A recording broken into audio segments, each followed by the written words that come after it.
In the past few vidcasts, I've been talking about niche market property. I've covered holiday property and also seniors accommodation, and this week I'm taking a look at the third and last category, student accommodation. And this kind of property can take a number of different forms. It can be as simple as a house situated near a university campus where you choose to rent out each room separately to students, hoping to improve the overall rent return, right through to specifically built student accommodation where each bedroom has a small bathroom and a common area for cooking and communing exists, or where small bed sits are built in one block, each a small unit for a single student. While many of these are owned by the nearby university, there are developers who build them to on-sell to investors.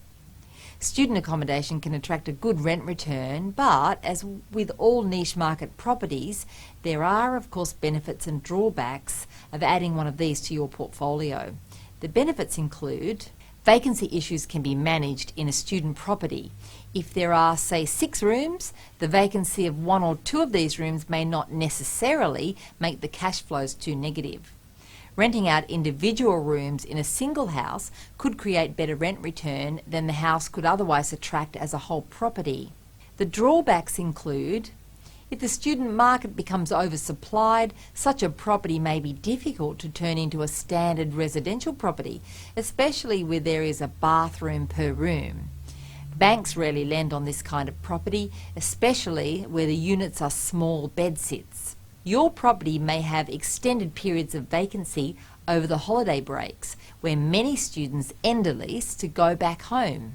Students can make for harder and more costly tenants, higher incidence of damage, and an inability to carry out even the smallest of tasks around the property, requiring a handyman to attend, although this isn't always the case.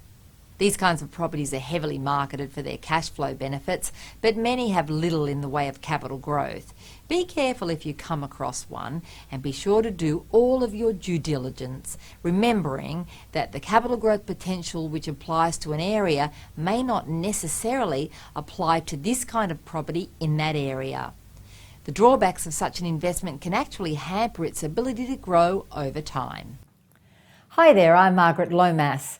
Buying an investment property isn't about finding something that looks good and thinking that it will make a good buy. It takes years of experience and countless hours of research to identify an area that'll perform well and a property which is right for your circumstances.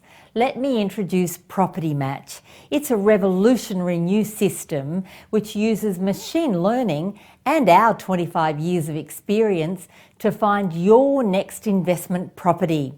Head to our website mypropertymatch.com.au or give us a call at Destiny to find out more.